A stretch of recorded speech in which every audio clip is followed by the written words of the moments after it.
کبھی کسی کو نالائق ترین آدمی کو پنجاب پہ مسلط کرتے ہیں اور اپنے اراکین اسمبلی کا اور پنجاب کے لوگوں کا ناطقہ بند کرتے ہیں، اور اس پہ پھر آپ ڈٹے رہتے ہیں کہ یہ نالائق اور کرپٹ آدمی ہی پنجاب کا وزیر اعلیٰ ہوگا، جیسا کہ ماضی میں کیا آپ نے. تو پھر لوگ آپ سے تنگ آئیں گے. آپ نے تو اپنے اراکین اسمبلی کو بھیڑ بکریاں سمجھا ہے، تو بھیڑ بکریاں تو نہیں ہوتی. انہوں نے آج کہا ہے کہ میں لاہور میں 2 دن قیام کروں گا. خان صاحب آپ لاہور میں 5 دن قیام کریں. میں تو کہتا ہوں 7 دن ہی قیام کر لیں، کیونکہ آپ کا جو پولیٹیکل آپ کا لاجیکل اینڈ ہے وہ اسی شہر میں ہوگا. بالکل ہم اس چیلنج کو قبول کرتے ہیں. 2 دن نہیں، دن بڑھائیں آپ، اور آپ پھریں اس شہر میں، ہم بھی اس شہر میں پھریں گے. تو انشاءاللہ پھر دیکھیں گے کہ یہ شہر کس کے ساتھ سٹینڈ کرے گا. یہ جو ضمنیاں آپ نے 2 طرف جیت لی ہیں نا، اس سے اگر آپ کی طبیعت خراب ہو رہی ہے یا آپ بیلنس لوز کر رہے ہیں تو بیلنس لوز نہ کریں. کرتے ہیں تو کرتے رہیں. ایسا نہیں ہے. یہ جو جس طریقے سے آپ جیتے ہیں، یہ جیت ہمیں معلوم ہے کہ ہم لارجر پاکستان کے انٹرسٹ میں کہ ڈیفالٹ نہ کر جائے، جسے آپ ڈیفالٹ کروا گئے تھے اس کو بچاتے رہ گئے. ہم نے آپ کا بوجھ اپنے سر پہ اٹھایا، اس لیے کہ اگر بوجھ ہم نہ اٹھاتے تو کون اٹھاتا. ماضی میں بھی ہم پاکستان جب مشکل میں رہا وہ بوجھ اٹھاتے رہے، مگر اس بار گناہ آپ کے تھے اور ان گناہوں کی سزا بھی آپ کو ملنی چاہیے تھی. تو سزا آپ کو ملے گی، کچھ عرصے بعد مل جائے گی. یہ نہیں ہے کہ لوگ جو ہیں وہ ان کو شعور نہیں ہے، اور یہ نہیں ہے کہ آپ سوشل میڈیا بریگیڈ بنا کے اور کروڑوں اربوں روپے کی انویسٹمنٹ کر کے اگر گمراہوں کا ایک گروہ پیدا کر لیں گے تو آپ سمجھیں گے یہ گمراہی جو ہے یہ طول کھینچ جائے گی. ایسا نہیں ہوگا. آپ کو برابر جواب ملے گا.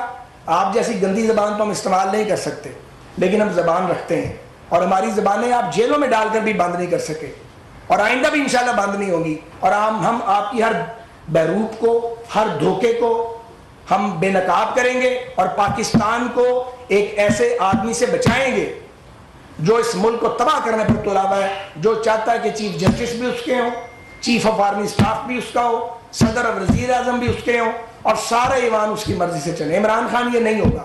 زور لگا کے آپ دیکھ لیں، یہ نہیں ہوگا انشاءاللہ تعالی. تو میں یہ سوال بھی آج پھر دہرانا چاہتا ہوں، اور اب روز دہرائیں گے ہم، کہ الیکشن کمیشن آف پاکستان بھی یہ بتائے کہ فارن فنڈنگ کیس کا فیصلہ کتنے سال بعد کرنا انہوں نے، اور اس میں کیا امر مانے ہیں، اور یہ پوری قوم اس کا جواب مانگتی ہے. اس کی گالیوں سے آپ لوگ ڈرے ہوئے ہیں. اس کو تو گالیوں کے سوا آتا ہی کچھ نہیں ہے. جتنے مرضی فیر ہو جائیں آپ اس کے ساتھ، یہ گالیاں ہی دے گا. اگر یہ شخص احسان یاد رکھنے والا ہوتا تو جب کے پی میں پہلی بار ان کی گورنمنٹ بنی تھی، میں یاد کرانا چاہتا ہوں 2013 میں ان کے پاس تو ووٹ ہی نہیں تھے. مجھے ڈینائی کرے نا اگر کوئی کر سکتا ہے تو. یہ سمپل میجورٹی نہیں رکھتے تھے. میجورٹی بنتی تھی وہاں پہ اگر ہم چاہتے پی ایم ایل این اور مولانا فضل الرحمان کی، ہم وہاں مخلوط حکومت آرام سے بنا سکتے تھے. مرکز میں ہماری حکومت بن گئی تھی. میں تاریخی بات کر رہا ہوں. تو میاں نواز شریف نے یہ فیصلہ کیا کہ نہیں، چونکہ single largest party P T I ہے تو جمہوری رویہ یہ ہے کہ ہم ان کو موقع دیں اور اپنی حکومت نہ بنائیں. اور اس شخص نے کبھی اس کا لحاظ نہیں کیا اور ہر بار ڈسا جب اسے موقع ملا. تو یہ شخص تو بھروسے قابل ہی نہیں ہے. یہ شخص جو ہے، اس کو چونکہ ابھی تک اس نے پتھر نہیں چاٹا. میں نے یہ کئی سال سے یہ بات کہہ رہا ہوں. ابھی پتھر چاٹے گا تو پھر واپس لوٹے گا سیاسی برادری کی طرف. اس نے پتھر نہیں چاٹا. خان صاحب آپ کے ساتھ تو ہوا ہی کچھ نہیں. آپ کو تو کسی نے چھو منتر بھی نہیں کہا. ہمارے تو آپ نے گلے ناپ دیے تھے اور ہمیں جیلوں میں اور پھانسی کی کوٹریوں میں ڈال دیا تھا.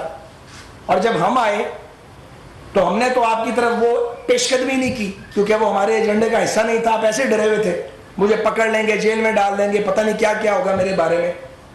ہم تو سیاست کے میدان میں آپ کا مقابلہ کریں گے. ہم کسی اور میدان میں مقابلہ نہیں کرنا چاہتے. ہم تو عدالتوں میں بھی جانا نہیں چاہتے.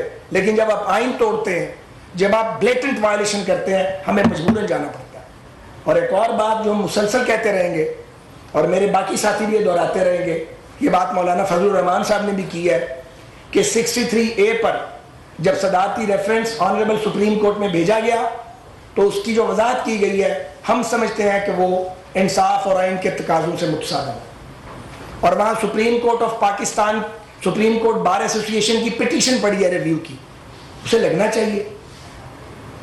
لوگ سوال پوچھتے ہیں کہ وہ کیوں نہیں لگتی، اور ہماری درخواست ہے کہ فل کورٹ اسے سنیں. قوم کے سامنے آنا چاہیے، اس میں کوئی برائی تو نہیں ہے، یہ قانون اور آئین کے عین مطابق ہے. تو انصاف سب کے لیے ہونا چاہیے، اور انصاف کو پھر ڈیلے نہیں ہونا چاہیے، انصاف کو ٹائم پہ ملنا چاہیے نا. ہم ملک مضبوط کرتے رہ گئے، ہم دیوالیہ ہونے سے ملک بچاتے رہ گئے، اور فیصلے آ گئے اور ہمیں ضمنی الیکشن میں دھکیل دیا گیا. 140 روپے ڈیزل بڑھ گیا تھا، ہم نے اپنے لیے بڑھایا تھا. وہ 140 روپے ہمارے گھر نہیں جانے تھے، ریاست کے خزانے میں جانے تھے. ہم اس کے گناہ صاف کرتے رہ گئے، ہم ملک بچاتے رہ گئے، اور ہمیں ضمنی انتخاب میں دھکا دے دیا گیا. تو کوئی بات نہیں، ہم نے وہ لڑا ہے. یہ مشکل ترین الیکشن تھا، میں آپ کو عرض کروں، کیونکہ لوگوں کے پاس تو روٹی نہیں ہے کھانے کے لیے. عام آدمی یہ سمجھنے کے لیے تیار نہیں ہے کہ ملک دیوالیہ ہو رہا ہے، دیوالیہ نہیں ہو رہا ہے. اسے تو ایک وقت کی روٹی نہیں ملتی، جب وہ 2 نوالے بھی اس کے 1 نوالا رہ جاتے ہیں تو ظاہر ہے اس کو وہ تکلیف دیتی ہے بات، وہ ریئیکٹ کرتا ہے اس کے اوپر. یہ تو بہت کم لوگوں کو پتا کہ ملک چلا کہاں گیا اور اس کو وہاں سے پکڑ کے واپس